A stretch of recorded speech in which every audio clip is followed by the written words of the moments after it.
Hello. So this is my interesting sewing space. I have two machines. I have this Viking Sapphire 930, which makes this interesting sound. I've had this since 2014. It's been a good machine for me. I showed the other video where I hinted at how I made this little thing in this Arrow Gidget 2 table. My sewing space is rather cramped because it's a very small room and it has to fit a lot of stuff in here for reasons like most of our books. So for this machine I'm not going to give a tutorial, because if you go to the Heirloom Creations page, they have a whole set of videos on how to use the Viking Sapphire 930. There's a whole like 49 videos or something of how to use this machine. I really like this machine for quilting and also general sewing. The bed space is really big and that is really nice. Like I made a costume, sort of period-ish, 1860s-ish costume. I say ish because I did things like put a zipper because I don't want to deal with a million hooks and eyes. It was kind of a pain. I didn't want to do a lot of hand sewing because I was on a really strict time scale. Here's my little DVD player, and I have up here this speaker that I got. Like, ooh, and here's my needle chart. These are all my threads. I have a lot of threads. Those are embroidery threads. These are random large spools, and these are a mix. Up at the top are mostly sewing threads or specialty threads, and down on the bottom is embroidery threads and bobbin threads, some quilting threads. You see the Orifil threads there. Some of these I haven't opened because I got them like on Try It specials. Then I have more thread. This is Madeira. What is this? A thread box. Thread box of 80 small spools of thread that I still haven't finished because I actually don't do that much embroidery. I bought it when I first got my brother the E770 embroidery machine. And then I have this. This is all Madeira thread. I bought this on eBay. Most of these were partially used, but you know, I don't embroider that much, so partial spools of thread go a long way.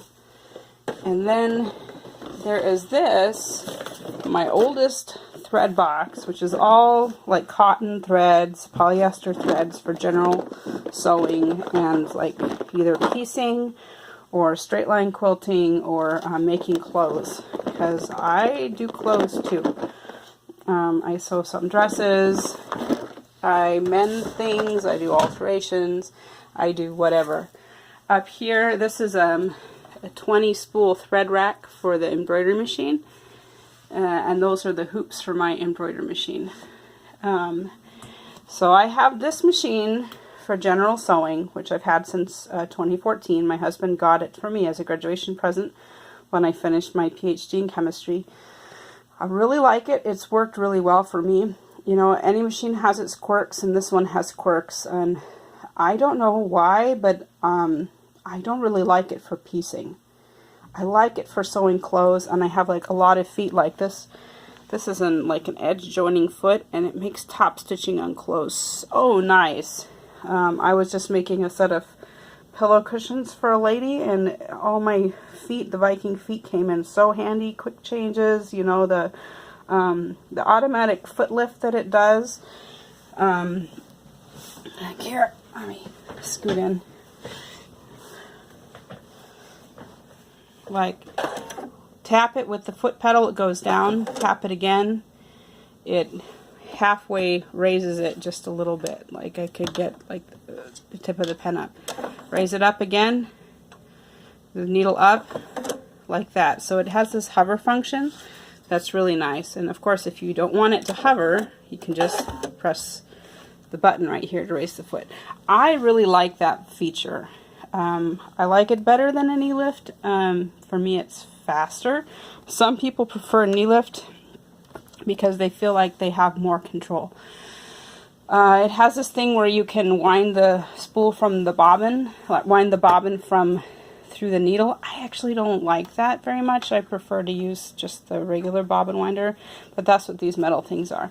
If you go to the Heirlooms Creation, she has, like I said, like 49 videos. The Heirlooms Creation YouTube channel. She's like 49 videos about this machine and other Viking machines and Bernina machines. And if you go to Sewing Mastery, she's got some of the other like brother machines, and I think Janome, I don't know because I haven't looked at it recently. This is a book from the library. This is a good book, you know. I was making all her cushions, and I found this book at the library. It's really good. It has really good instructions, really good pictures. So yeah, I like this book a lot. Like tons of information, which was good because I actually hadn't sewn that much home decor before. Of all the things I've sewn, and I'd never sewn pillowcases, and hers were kind of fancy. That brings me to this machine. This is what I had Brother pt1 as my first embroidery machine, and I really liked that machine for a starter machine. It had a 5x7 area. The interface was good. I felt it was really easy on threads. Like some machines are super picky, and the Brother was not picky. It was great. I really liked the Brother pt1. That's those earlier videos I have with the multi-hoop. The multi-hoop is really cool. But there came a point with mine where I had an issue with designs that had a really high thread count, where first that machine, it doesn't have a very good screen, which isn't really a problem. If you have a laptop computer right next to your machine, whether or not it has a screen, the screen becomes a convenience feature. But I had one particular design that it kept loading, and it would show on the screen like 180 degrees rotated from what I wanted on the shirt. And then I wouldn't really know until I started stitching whether or not it was in the correct orientation, even though I knew I had loaded it correctly on the machine. It would not show me the orientation properly, and I didn't really like that about the machine for very large thread count designs. And of course the 5x7 hoop, which is like adequate for 99% of anything I ever did.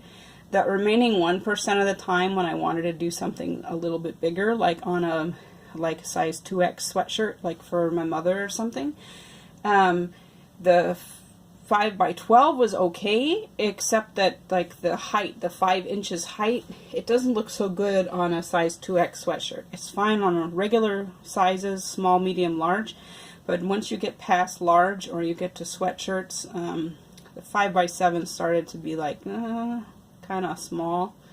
So I was looking around to upgrade my embroidery machine, and embroidery machines are really expensive. I got that pt1 on eBay on a heck of a deal, and I would definitely recommend the Brother pt1 to anybody who's getting started in embroidery to learn how to use it. And you know, I would think that for a lot of people that may be the only machine you need for like a really long time, unless you do specific stuff like quilting and the hoops. But for a lot of things people do with embroidery, like putting names on quilts or stuff, it is just fine. So anyway, I want to upgrade it, and our local shop in town was clearing out their stock of Elna. And if you know, Elna is now owned by Janome for some years. So they were clearing out their Elna machines, and so I got this machine, which is an Elna. This is an Elna 860, and it is the Elna version of a Janome 9900, Memorycraft 9900. And the absolute embroidery area is not that much more than the Brother embroidery area, but it is just enough more to make it absolutely perfect for me. So instead of like a 5x7 max hoop area in one hooping, it does 6.7 by 7.9, which is almost like 8x8. Not quite 8x8. It's like 7 by 8, which is pretty good, you know, if you're doing, and I've made so many things with this. Like, I've combined little bookmarks and made like 5 bookmarks at once in one hooping, because if that bigger hoop is just big enough to do a really great job, but not so big that you start have issues with stuff not being held securely in the hoop. So I really like this machine. Let me find my cord and some of my other accessories for this so I can show you some of the things. And I don't know if I get time, like how often I make these videos, right? Not often enough. So things it has a knee lift. It has this knee lift that goes right here. It has a much wider foot pedal, which I really like, and then the foot pedal also has this little door to store the cord for the foot pedal. If I can hold on just a second.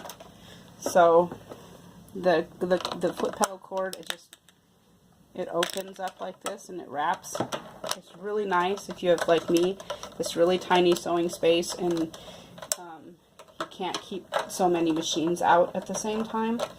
Or like last year my mother came to stay with us and I actually had to give her this room, and then I had to move all my sewing to the living room area, which meant that you cannot have your sewing machine out like at all. Anytime you want to use your machine, you have to set it up and put it down. It has this interesting thing. This is a fabric guide that attaches to the embroidery unit. Now, on the Brother machine, the embroidery unit sits like right here, and it shoves in this way. On the Elna, the embroidery unit is a whole different unit, and it's much smaller. This isn't the other thing I really liked. Other than the incredible price I got this machine for, which you won't find duplicated ever, unless you get it used or the shop is, you know, clearing out their stock and selling stuff at cost or, you know, barely above cost. And I won't tell you what I got it for because that's an unreasonable price to expect a dealer who needs a profit to make. So this is the embroidery module. That's it. That's it. And it slides on the back of the machine. It goes like that. Now, the downside to that is, let me put this down and I'll show you. I'll move these cords out of the way. It's very easy to install, but it means that you need a wider table. So this little piece comes off. This is just a cover. And this is heavy. This lines up and it just slides on like that. It's the easiest thing ever. Now, be careful. I have it on this mat for a reason. First, it's a muffling mat that kind of takes care of the vibrations. And second, if I need to move it around my table, I just move the mat. That's what it does, right? That's all it does. Get some light over here. My room doesn't have the best light until the afternoon. Alright, so now, to do the embroidery, there's a button over here. You just push it down, and this slides out. And this is the embroidery arm. So, what you can see now is that you have to have a wider table with the Janome machines. But if you have a small space, that attachment can stay on while you sew. So that's a big advantage of the Elna and the Janome machines. If you have a very small, compact space for sewing, I think that the Janome machines are really good and unique about that. It has a cute accessory tray that has space for like your extra needles and your extra spool pin attachment, your different feet. Down here, you know, the other things. See, this is the accessory spool pin attachment. The accessory spool pin attachment that just sits right here. Like if you're doing a twin needle or something, it goes right there. I've not ever used it on this machine. I use it, because I use this almost exclusively for embroidery. You know, here's the buttonhole foot, the spool caps, you know, the oil or cleaner guide for quilting. It comes with a fair number of accessories, which is really nice. Like this button sewing foot. It has some bobbins. I really like the feet. So this is the machine I prefer for piecing. I don't know why. I really like the way this machine pieces compared to the brother. Open toe foot. Here's your piecing foot. Your piecing foot O. Your edge joining foot, or you want to call that a stitch in the ditch foot. I don't know what you want to call it. But it's got the guide right in the middle. This is, I think, a blind hem foot. It's got a little wire in the middle for forming the blind hem. And then up here, it's got a space for your A foot, which I have in the other box. I love this little thing. This is a little pin that sits right in here to do circular sewing. And this is exactly the right size to make a circle around the large hoop. It's incredible. I love it. You don't need it. If the only thing you want to do is make circles around the largest hoop, like make patches, round patches with a satin stitch using your large hoop, you just need this one little hole and this thing. You put your fabric down, you stick your pin in, and it pivots the fabric perfectly. It's great. M stitch, M foot is for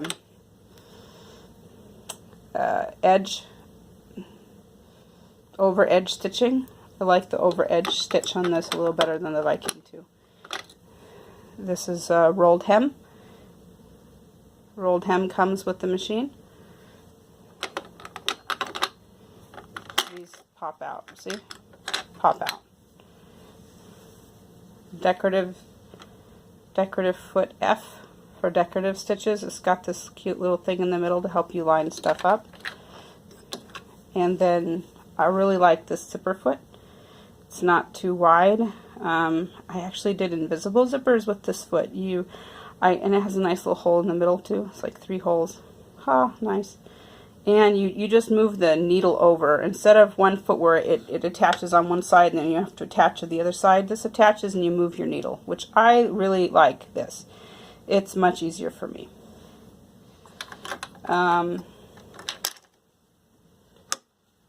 Pressure, foot pressure. It's not automatic. So the Viking does everything automatic or through menus. And this you have to adjust the foot pressure on your own.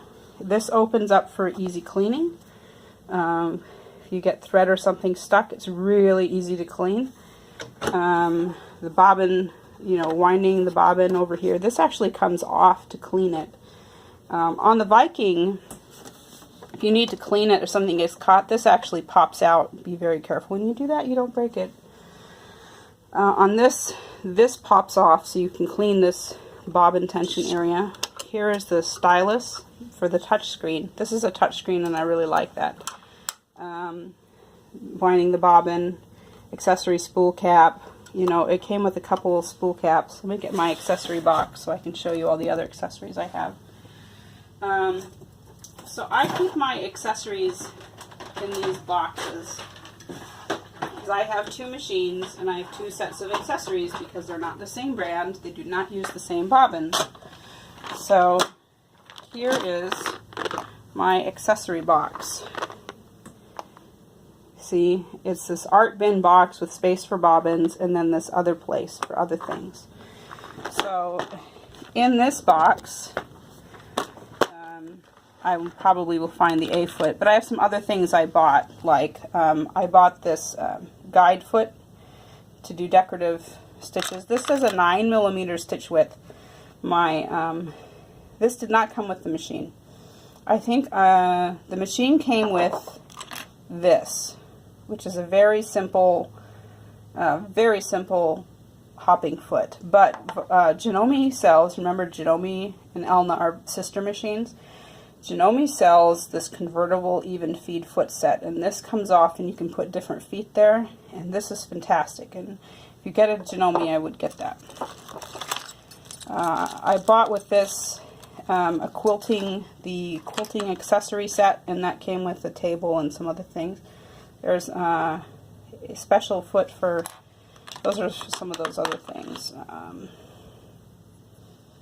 This is a ribbon foot. No, this is a sequence foot, because this is 9mm stitch, so that makes this good for doing like kind of other stuff, you know, different spool caps I've got.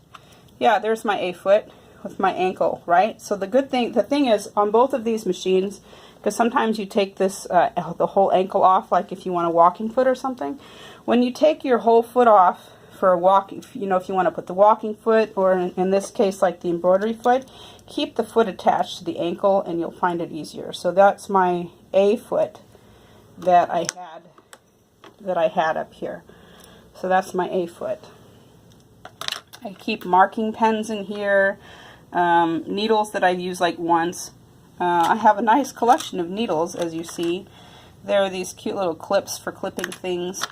These are clips. These are clips that keep the hoop tight, which I really liked compared to the brother. So one problem I had with the brother all the time, cording foot. I really like the way cording looks. One problem I had with the brother was that the way the hoop is designed on the brother, the hoop gets loose on the long edge. But these are hoop, and I never could figure out a satisfactory thing. So these are hoop clips that hook right there, and I just dropped it, so I'll have to find it. But they clip right there, and they're magnetic, and they hold these two. This is the outer hoop, this is the inner hoop. They hold it together extremely securely. So I really like the way the hoop attaches.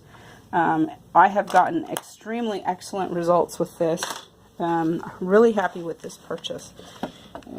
I do sometimes miss the brother, just because it was really easy to work with. You know, this is because it's got so many options. So the more options your sewing machine is, the more complicated it's going to be to set up, right? Because, oh, I need to set up this, I need to set up that. But that also means the more things you can do with it. So this machine has onboard editing capabilities. So if you did not have a program like the Sew Up Pro that I have my other videos on, there are still a lot of things you could do with this machine without needing the program. Whereas with the brother, all you can do is drag and drop. You can't combine embroidery designs on the machine. You can combine embroidery designs on this machine. That's a whole other video. You see, now you see where I've got it on this mat so that I can do this thing.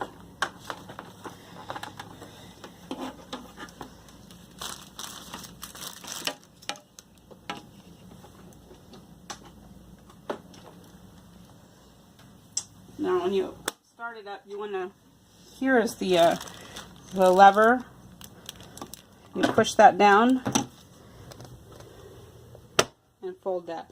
So when this is now tight and secure, you want to open this up, press that down, and it swings out. Want to close it, press it down, and push it back in. Very simple to use. So, and that embroidery attachment is what gets used with this embroidery guide too, because this clips back here on the embroidery arm, and it's like the most amazing cloth guide you've ever had, because this fits back here and it moves with the embroidery arm. So right now I just turned it on, and it says I'm on a straight stitch. And why does it say that? Because this is the straight stitch plate. This does not have an automatic presser foot lift. You have to use the lever. You have to use the lever in the back. There is no automatic presser foot lift here, which is fine. It has a thread cutter. Thread cutter, needle up, down, stop, reverse, start, stop. Start, stop is great when you have long, long lines of stitches. Now the Viking, you can use a stop, start button while your foot is attached. This not so much. You have to take the foot off if you want to use a stop, start button. Alright, so why does it say I'm on a straight stitch, and why are all of these grayed out? Because this is a straight stitch foot plate that it has set for doing embroidery or strip stitching, like you want to do your 1/4 inch piecing or something. This machine, in addition to that, comes with another needle plate. So this is the accessory arm, right? The accessory tray folds off, and in here you have the other, see if it focus, the other needle plate. And it has, this is a blue dot bobbin for bobbin work, and this is the red dot. If you can see the red is like right there. Get it in the light. The red is right there. This is for general stitching. For normal bobbin, if your bobbin top and bottom match, your thread for your needle and your bobbin match, you use this. You use this if they match. If like you have a 40 weight thread and a 50 weight thread, or a 50 weight and a 50, or a 40 and a 40, you will use this. This is the bobbin you will use, the bobbin holder you will use for that. Now, here, this is cool. What? And it tells me, warning, you just moved the needle plate. Now, that's how easy it is to take this off. This is the straight stitch needle plate. In here, because I was doing embroidery last, embroidery thread is like 60 weight, 70 weight, 90 weight.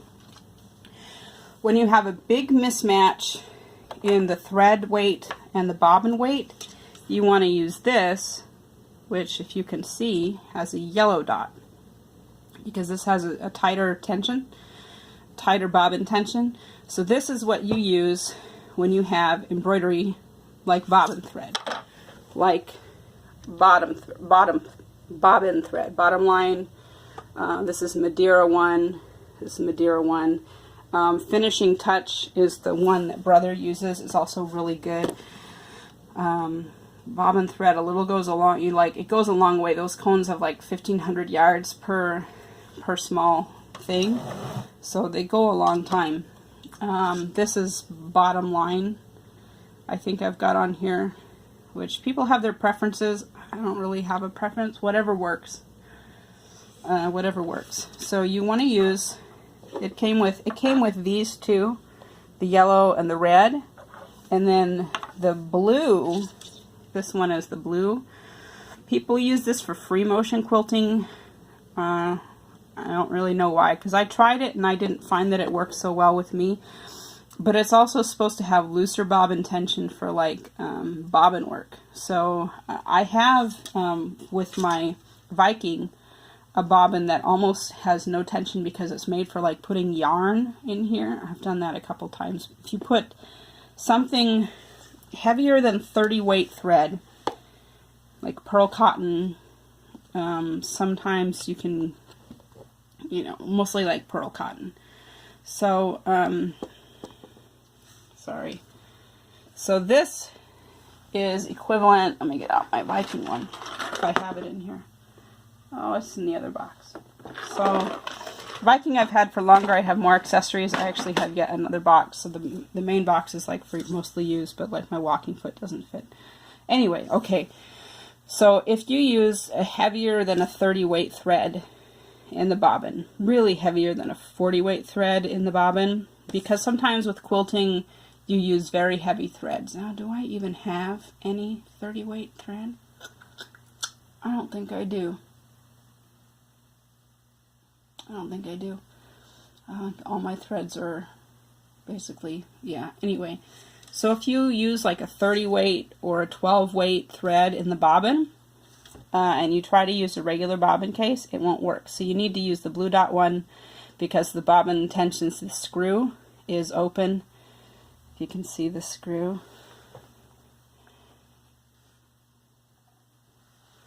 There's a screw here, and it's open. This screw determines the bobbin tension, because what it does is it opens up this little groove right here, and it allows the thread through. And if you can see, basically these are the same bobbin case. Okay, so you could do just one bobbin case, but you would have to remember all your settings. So if you do a lot of sewing, the convenience is worth the $20 to buy an extra bobbin case. So you can see this on the This is the blue dot, and the bobbin case is set here, which means lighter bobbin tension. This is the red dot, which you can barely see in the camera is red, but you can see it in real life. And you see that the screw here, first off, it's not movable. It's like set forever. The screw is set like up and down. So, see if I can do this. Hold this one and hold this one. And can you see, I don't know if you can see it, the difference in where the screw is tuned between these two bobbin cases. Where are these screws tuned? So you can see that the regular bobbin case, the red dot, it's almost at midnight, and this one is like at 10 o'clock. And the yellow dot is tighter, and it's like at 2 o'clock. So it's, if midnight is your basic setting, you made it tighter, you went to 2 o'clock, tighter for the yellow dot, because your bobbin thread is thinner. Because tension on thread is all about the balance, right? So this needs to be tighter so that it pulls the top thread to the back in embroidery. You want the bobbin thread not to show. You want the bobbin thread to be tight enough that it pulls the top thread to the back, because you don't want the bobbin thread to show on the front, because that's ugly, right? That's the rule. So this one, we want it to pull to the back, so we want it to be tighter. So this way, it's tighter. This way,